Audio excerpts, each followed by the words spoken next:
ದಕ್ಷಿಣ ಭಾರತ ಪ್ರತ್ಯೇಕ ರಾಷ್ಟ್ರ ಮಾಡಬೇಕು ಅಂತ ಹೇಳಿಕೆಯನ್ನು ಕೊಟ್ಟಿದ್ದಾರೆ. ಯಾಕೆಂದ್ರೆ ದಕ್ಷಿಣ ಭಾರತದ ಲಾಭವನ್ನು ತಗೊಂಡೋಗಿ ಉತ್ತರ ಭಾರತಕ್ಕೆ ಸುರಿತಾವ್ರೆ. ಇದನ್ನು ಸಹಿಸಕ್ಕಾಗಲ್ಲ. ಈಗಾದರೆ ಪ್ರತ್ಯೇಕ ದಕ್ಷಿಣ ಭಾರತ ರಾಷ್ಟ್ರ ಆಗಬೇಕು ಅನ್ನೋದನ್ನ ಕರ್ನಾಟಕದ ಏಕೈಕ ಕಾಂಗ್ರೆಸ್ ಸಂಸದ DCM DK Shivakumar brother DK Suresh ದೆಹಲಿಯಲ್ಲಿ ಹೇಳಿದ್ದಾರೆ. ನಮಗೆ ಬಹಳ ತಾರತಮ್ಯ ಆಗ್ತಾ ಇದೆ. ಇದು ಹೀಗೆ ಮುರಿದ್ರೆ ಮುಂದುವರೆದ್ರೆ ನಾವು ಪ್ರತ್ಯೇಕ ರಾಷ್ಟ್ರ ದಕ್ಷಿಣ ಭಾರತ ರಾಷ್ಟ್ರ ಆಗಬೇಕು ಅಂತ ಕೇಳ್ತಾವ್ರೆ. ಸೊ ಯಾಕೆಂದರೆ ಉತ್ತರ ಭಾರತದಕ್ಕೆ ದಕ್ಷಿಣ ಭಾರತ ಟ್ಯಾಕ್ಸನ್ನು ತಗೊಂಡೋಗಿ ಕೊಡ್ತಾ ಇದ್ದಾರೆ ಅಂತ. ಸೊ ಇದು ದೊಡ್ಡ ಬೆಳವಣಿಗೆ ಅಂತ ಹೇಳ್ಬೋದು, ಹೇಳಿಕೆ ಅಂತ ನಾವು ಇದು ಮಾಡ್ಬೋದು.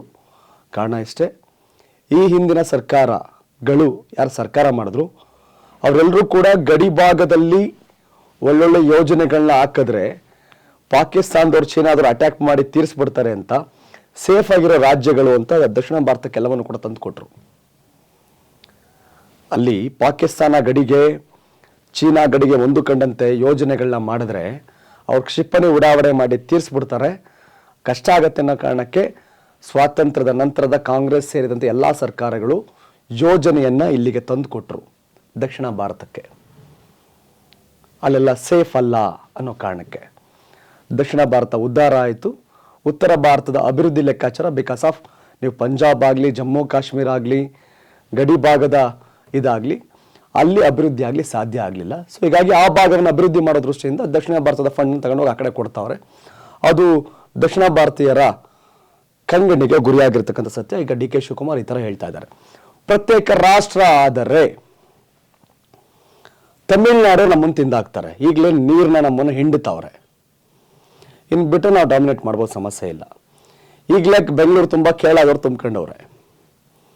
ಸೊ ಪ್ರತ್ಯೇಕ ರಾಷ್ಟ್ರ ಆಗೋದಾದ್ರೆ DK ಸುರೇಶ್ ಹೇಳ್ಬೇಕು ಕರ್ನಾಟಕನ ಪ್ರತ್ಯೇಕ ರಾಷ್ಟ್ರ ಆಗಲಿ ಅಂತ. ಹಂಗೂ ಆಗೋದಾದ್ರೆ ಯಾವ ಕಾರಣಕ್ಕೆ ಈಗ ಆಗ ನೋಡಿದ್ರೆ ಇಂದಿನ ಸರ್ಕಾರಗಳು GST ಬಂದಿದೆ, ನರೇಂದ್ರ ಮೋದಿ ಸರ್ಕಾರ ಬಂದ ಮೇಲೆ GSTಗೆ ವಿರುದ್ಧವಾಗಿ ಕಾಂಗ್ರೆಸ್ ಇದೆ. ಇದು ಗಬ್ಬರ್ ಸಿಂಗ್ ಟ್ಯಾಕ್ಸ್ ಅಂತ ಅನ್ನೋ ಕಾರಣಕ್ಕೆ ಇದನ್ನು ತೆಗಿತೀವಿ ಅಂತ ಹೇಳ್ತಾ ಇದ್ದಾರೆ.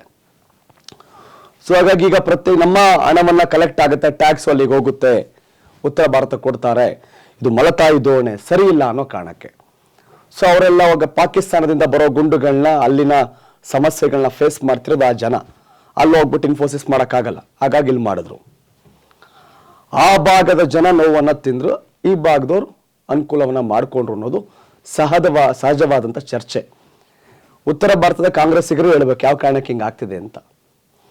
ಪ್ರತ್ಯೇಕ ರಾಷ್ಟ್ರವೇ ಪರಿಹಾರ ಅನ್ನೋದು ಆದರೆ DK ಸುರೇಶ್ ಅವರ ಪ್ರಕಾರ ನಾಳೆ ಬೆಂಗಳೂರವ್ರು ಕೇಳ್ತಾರೆ, ನಮ್ಮ ದುಡ್ಡು ಯಾಕೆ ಮಂಡ್ಯಕ್ಕೆ ಕೊಡ್ತೀರಿ, ನಮ್ಮ ದುಡ್ಡು ಯಾಕೆ ಉತ್ತರ ಕರ್ನಾಟಕಕ್ಕೆ ಕೊಡ್ತೀರಿ, ನಮ್ಮ ದುಡ್ಡನ್ನ ಯಾಕೆ ಗದಗ ಕೊಡ್ತೀರಿ, ನಮ್ಮ ದುಡ್ಡನ್ನ ಯಾಕೆ ನೀವು ತುಮಕೂರು ಕೊಡ್ತೀರಿ ಅಂತ ಕೇಳ್ತಾರೆ. ಹಾಗೆ ಕೇಳ್ತಾ ಹೋದ್ರೆ ಕನಕಪುರದವ್ರು ಯಾಕೆ ಬೆಂಗಳೂರು ಬಂದು ರಾಜಕೀಯ ಮಾಡ್ತೀರಿ, ಮಂಡ್ಯದವ್ರು ಯಾಕೆ ಬೆಂಗಳೂರು ಬಂದು ರಾಜಕೀಯ ಮಾಡ್ತೀರಿ, ಈ ಥರ ಪ್ರಶ್ನೆಗಳು ಉದ್ಭವ ಆಗುತ್ತೆ. ಪ್ರತ್ಯೇಕ ದಕ್ಷಿಣ ಭಾರತ ರಾಜ್ಯ ಅಂದರೆ ಆಂಧ್ರದವ್ರು ನಮ್ಮ ಸಪ್ರೇಟ್ ಮಾಡಿ ಅಂತಾರೆ, ನಮ್ಮದೇ ಸಪ್ರೇಟ್ ರಾಷ್ಟ್ರ ಕೊಡಿ ಅಂತಾರೆ. ಹಾಗಾಗಿ ಅದನ್ನು ಪೊಲಿಟಿಕಲ್ ಆಲೋಚನೆಯನ್ನು ಹೊರತುಪಡಿಸಿ ಪರಿಹಾರ ನೋಡಬೇಕಾಗತ್ತೆ.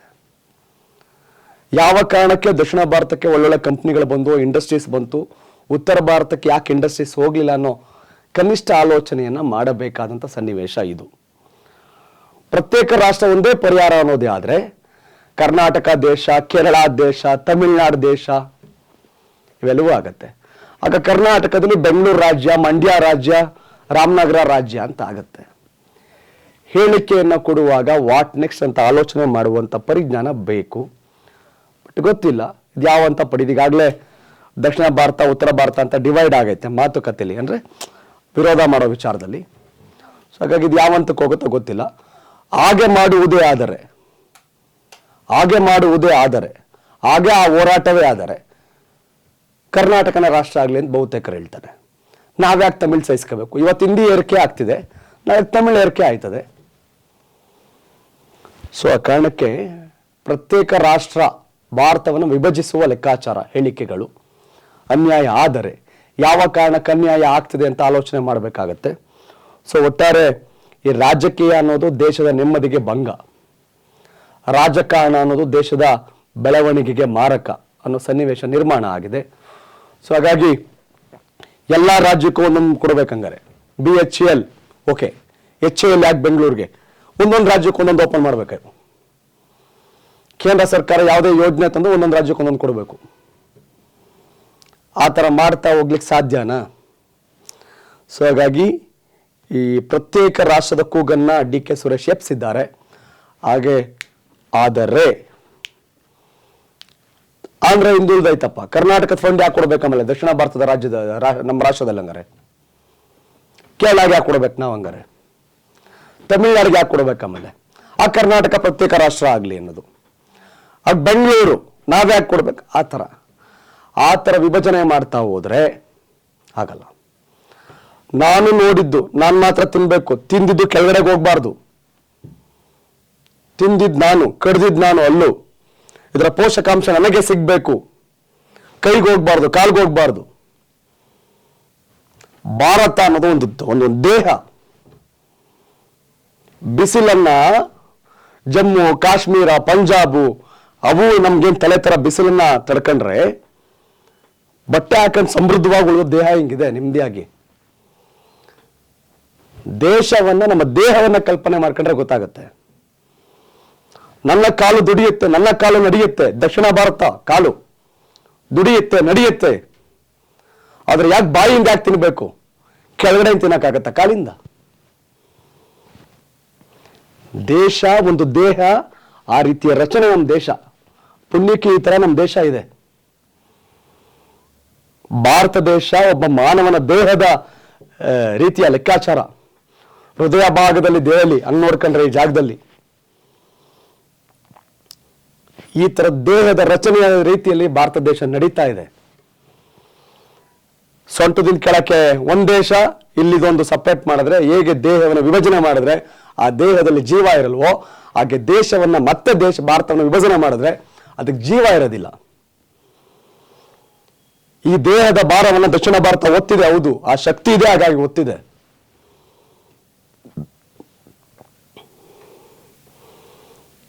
ಇಲ್ಲೆಲ್ಲೋ ಆಹಾರ ತಿನ್ನಕ್ಕಾಗಲ್ಲ, ಇಲ್ಲಿ ಹೋಗೋದಷ್ಟೇ ಕೆಲಸ ಇಲ್ಲಿ. ಸೊ ಹಾಗಾಗಿ ಪ್ರತ್ಯೇಕ ದೇಶದ ಕೂಗು ಅನ್ನ DK ಸುರೇಶ್ ಹೇಳಿದ್ದಾರೆ. ನನಗೆ ಸಿಂಪಲ್ ಲಾಜಿಕ್ ಹಾಗೆ ಹೇಳಿದ್ನಲ್ಲ, ನಾನು ಅನ್ನವನ್ನ ಅಗಿತೇನೆ, ತಿಂತೇನೆ, ದೇಹ ಕೆಳಗಡೆ ಕೊಡಬೇಡಿ, ಅದನ್ನ ತಿಂದಿದ್ ನಾನು. ಅದಾಗಲ್ಲ. ಭಾರತ ದೇಶ ಒಬ್ಬ ಮನುಷ್ಯನ ದೇಹದ ರಚನೆಯ ರೀತಿ. ಇಡೀ ದೇಶ ಭಾರತ ಆಗಿರೋದು ಒಂದೊಂದು ಭಾಗ ಒಂದೊಂದು ವೈಶಿಷ್ಟ್ಯತೆಯಿಂದ. ಮೇಲ್ಗ ಭಾಗದಲ್ಲಿ ಒಂದ್ ಕಡೆ ಪಾಕಿಸ್ತಾನ, ಒಂದ್ ಕಡೆ ಚೀನಾ, ಮಗ್ಲಲ್ಲಿ ಬಾಂಗ್ಲಾ ಇಟ್ಕೊಂಡು ಆ ಭಾಗ ಆ ನೋವನ್ನು ಅನುಭವಿಸುತ್ತಿರುವ ಕಾರಣ ನಮ್ಮ ಕಾಲಿಗೆ ಚೈತನ್ಯ, ನಮ್ಮ ದೇಹಕ್ಕೆ ಶಕ್ತಿ. ಹಾಗೂ ವಿಭಜನೆ ಮಾಡೋದಾದ್ರೆ ಒಂದೊಂದು ರಾಜ್ಯನ ಪ್ರತ್ಯೇಕ ರಾಷ್ಟ್ರ ಮಾಡಿಬಿಟ್ಬಿಡಿ. ದೇಶದ ಪರಿಕಲ್ಪನೆ ಇಲ್ಲ ಅಂದಾಗಿ ಸಮಸ್ಯೆ ಆಗತ್ತೆ. ಒಬ್ಬ ಸೆಕ್ಯೂರಿಟಿ ಗಾರ್ಡ್ ಬೆಳಗಿಂದ ನನ್ನ ಕಾಲು ನಿಂತಿರುತ್ತೆ, ಅವನ ದೇಹ ಹೇಳ್ಬೇಕು, ನಿಂತಿರೋದು ನಾನು, ಸಂಬಳ ಬರುತ್ತೆ ನಿನ್ಗೆ, ಆ ಸಂಬಳದಲ್ಲಿ ತಿನ್ನೋದು ಬಾಯಿ ದೆಹಲಿ ಆಗಲ್ಲ. ಇಲ್ಲಿಂದ ತಿನ್ನಿ ಕೆಳಗಡೆ ತಿನ್ನಕ್ಕಾಗತ್ತ ಕಾಲಿಂದ? ಬಹಳ ನೋವಿನ ಸಂಗತಿ. ಬಟ್ ಆ ಹೇಳಿಕೆಗೆ ಕಾರಣಗಳು, ಯಾವ ಕಾರಣಕ್ಕೆ ನಮ್ಮ ಉತ್ತರ ಭಾರತದಲ್ಲಿ ಕಂಪನಿಗಳು, ಇಂಡಸ್ಟ್ರೀಸ್ ಆಗ್ಲಿ ದೊಡ್ಡ ಮಟ್ಟಕ್ಕೆ ಆಗಕ್ಕೆ ಸಾಧ್ಯ ಆಗಲಿಲ್ಲ ಅಂತಂದ್ರೆ ಅಲ್ಲಿಯ ವಾತಾವರಣ ಬೇರೆ, ಅಲ್ಲಿಯ ಲೆಕ್ಕಾಚಾರ ಬೇರೆ. ಹಂಗಾರೆ ಜಮ್ಮು ಕಾಶ್ಮೀರ ನಯಾ ಪೈಸೆ ಕೊಡಂಗಿಲ್ಲ, ಹಂಗಾರೆ ಬಾರ್ಡ್ರಲ್ಲಿ ನಯಾ ಪೈಸೆ ಕೊಡಂಗಿಲ್ಲ ಅವರೆಲ್ಲರಿಗೂ. ಹಾಗಾದ್ರೆ ಸೈನಿಕರು ಯಾಕೆ ನಿಲ್ಲಿಸ್ಬೇಕಲ್ಲಿ? ಲಾಭ ಬರಲ್ಲ ಅಲ್ಲಿ. ಜಮ್ಮು ಕಾಶ್ಮೀರ ಗಡಿಯಲ್ಲಿ ರೆವಿನ್ಯೂ ಬರಲ್ಲ ನಮ್ಗೆ. ಇನ್ಫೋಸಿಸ್ ಇಲ್ಲ, ವಿಪ್ರೋ ಇಲ್ಲ, IT ಕಂಪ್ನಿ ಇಲ್ಲ, ದುಡ್ಡು ಬರಲ್ಲ. ಸೈನಿಕರು ಯಾಕೆ ಅಲ್ಲಿ ನಿಲ್ಲಿಸ್ಬೇಕು? ಅವ್ರಿಗೆ ಯಾಕೆ ಸಂಬಳ ಕೊಡಬೇಕು? ಫೈಟರ್ ಜೆಟ್ ವಿಮಾನಗಳನ್ನ ಯಾಕೆ ಅಲ್ಲಿಗೆ ಹಾಕ್ಬೇಕು? ಬೇಡ, ಅಲ್ಲಿ ಲಾಭ ಇಲ್ಲ, ಅವ್ ತಂದು ಬೆಂಗಳೂರು ನಿಲ್ಸ್ಕೊಳ್ಳಿ. ಆಗತ್ತಾ? ಭಾರತ ದೇಶ ನಮ್ಮ ದೇಹದ ಕಲ್ಪನೆ ಮಾಡ್ಕೊಂಡ್ರೆ ಆಯಾ ಭಾಗ ಆಯಾ ಜವಾಬ್ದಾರಿಯನ್ನು ನಿರ್ವಹಣೆ ಮಾಡ್ತಾ ಇದೆ. ಆಯಾ ಭಾಗ ಆಯಾ ಜವಾಬ್ದಾರಿ ನಿರ್ವಹಣೆ ಮಾಡ್ತಿದೆ. ಚಂಡಮಾರುತ ಬಂದ್ರೆ ಪಶ್ಚಿಮ ಬಂಗಾಳ, ಒಡಿಶಾದವರ ನೋವನ್ನು ಅನುಭವಿಸ್ತಾರೆ. ಆ ಮೇಲ್ಗಡೆ ಭಾಗ ಇಲ್ಲ ಅನ್ಕೊಳ್ಳಿ, ನಮ್ಗೆ ಹೊರ್ತಾ ಇಲ್ವೇನದು? ದೇಹದ ಕಲ್ಪನೆಯೇ ದೇಶ. ಪ್ರತಿಯೊಂದು ಕೂಡ ಇಂಪಾರ್ಟೆಂಟು. ಒಂದು ಬೆಳ್ಳೋದು ಕೂಡ ಮುಕ್ಕು ದೇಹ ವೈಕಲ್ಯತೆ ಇರುತ್ತೆ. ಪರಿಹಾರ ಏನು, ಲಾಜಿಕ್ ಏನು, ಲೆಕ್ಕಾಚಾರ ಏನು ಅಂತ ನೋಡಿದ್ರೆ ರಾಜಕೀಯ ಕಾರಣಕ್ಕೋಸ್ಕರ ಮಾತಾಡಿದ್ರೆ ಅದ್ಯಾವುದು ಒಳ್ಳೆಯ ಬೆಳವಣಿಗೆ ಅಲ್ಲ. ಆಯ್ತಪ್ಪ, 2024 ಮೇನಲ್ಲಿ ಕಾಂಗ್ರೆಸ್ ಸರ್ಕಾರನೇ ಬಂದ್ಬಿಡ್ತು. ನಾವ್ಯಾಕೆ ಪಾರ್ಲಿಮೆಂಟ್ ಕಲ್ಗೋಬೇಕು? ಡೆಲ್ಲಿಗೆ ಮಾಡ್ತೀರಾ? ಬೆಂಗಳೂರು ಒಂದು ಪಾರ್ಲಿಮೆಂಟು? ದಕ್ಷಿಣ ಭಾರತದವ್ರಿಗೆ ಅನ್ಯಾಯ ಆಯ್ತೈತೆ. ಯಾಕೆ ಉತ್ತರ ಪ್ರದೇಶದ ಇವರೇ ರಾಹುಲ್ ಗಾಂಧಿ, ಸೋನಿಯಾ ಗಾಂಧಿನೇ ಲೀಡ್ ಮಾಡ್ಬೇಕು ಕಾಂಗ್ರೆಸ್ ಪಾರ್ಟಿನ? ಖರ್ಗೆ ಇದಾರೀಗ. ಯಾಕೆ ಹಿಂದಿನಲ್ಲೇ ಭಾಷಣ ಮಾಡ್ತಾರೆ ಸೋನಿಯಾ ಗಾಂಧಿ? ಬರಬಾರ್ದು, ಕನ್ನಡ ಬಂದ್ರೆ ಬರ್ಬೇಕು ಕರ್ನಾಟಕಕ್ಕೆ ಹಂಗಾರೆ. ಸೊ ಹಂಗಲ್ಲ. ದೇಶ ಅಂದ್ರೆ ಹಿಂಗೇನೆ, ಭಾರತ ಅಂದ್ರೆ ಹಿಂಗೇನೆ. ರಾಜಕೀಯದಲ್ಲಿ ಸೋಲಿನ ಭಾರವನ್ನ ಹೊರಕ್ಕಾಗದೆ ಏನೇನೋ ಕಾಮೆಂಟ್ ಹಾಕ್ಬಾರ್ದು. ದಕ್ಷಿಣ ಭಾರತ ಪ್ರತ್ಯೇಕ ರಾಷ್ಟ್ರದ ಕೂಗಾಗ್ಲಿ. ನಾವ್ಯಾಕೋ ತಮಿಳ್ನಾಡು ಹತ್ರ ನಿಂತ್ಕೋಬೇಕಂಗಾರೆ? ನಮ್ಮ ಪ್ರತ್ಯೇಕ ರಾಷ್ಟ್ರ ಆಗ್ಲಿ ಹಂಗಾರೆ ಕರ್ನಾಟಕನು ಅನ್ನೋ ಕೂಗು ಹೇಳುತ್ತಮೇಲೆ. ಬೆಂಗಳೂರು ರೆವಿನ್ಯೂ ಬರ್ತಿದೆ, ಬೆಂಗಳೂರು ಕಾಸಲ್ಲಿ ಮಂಡ್ಯಕ್ಕೆ ಯಾಕೆ ಕೊಡ್ ಮಾಡ್ತೀರಾ? ಬೆಂಗಳೂರು ಕಾಸಲ್ಲಿ ಗದಗ್ ಯಾಕೆ ಕೊಡ್ತೀರಾ? ಬೆಂಗಳೂರು ಕಾಸಲ್ಲಿ ಬೆಳಗಾವಿಗೆ ಯಾಕೆ ಕೊಡ್ತೀರಾ? ಅಲ್ಲ. ಹಾಗಾಗಿ ಈ ದೇಹದ ಭಾರವನ್ನ ಕಾಲು ಹೊರುತ್ತೆ, ಈ ದೇಶದ ಭಾರವನ್ನ ದಕ್ಷಿಣ ಭಾರತ ಹೊರ್ತಿದೆ. ಸೊ ಇದರ ಪರಿಜ್ಞಾನವಿದ್ದರೆ ಸಾಕು ರಾಜಕೀಯದಲ್ಲಿ. ಗೊತ್ತಿಲ್ಲ, ನಾನು ಹೇಳಿದೆ ಅಂತೇನು ರಾಜಕೀಯ ಹೇಳುತ್ತೇನೆ?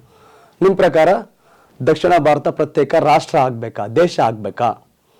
ಸನ್ಮಾನ್ಯ ಸಂಸದ ಡಿ ಕೆ ಶಿವಕುಮಾರ್ ಮಾತಿನ ಬಗ್ಗೆ ತಾವೇನು ಹೇಳ್ತೀರಿ? ಸುರೇಶ್ ಅವ್ರ ಮಾತಿನ ಬಗ್ಗೆ ಏನು ಹೇಳ್ತೀರಿ? ಕಾಮೆಂಟ್ ಮಾಡಿ. ಧನ್ಯವಾದ. ಇದು ಕರ್ನಾಟಕ ಟಿವಿ, ಕನ್ನಡಿಗರ ಧ್ವನಿ.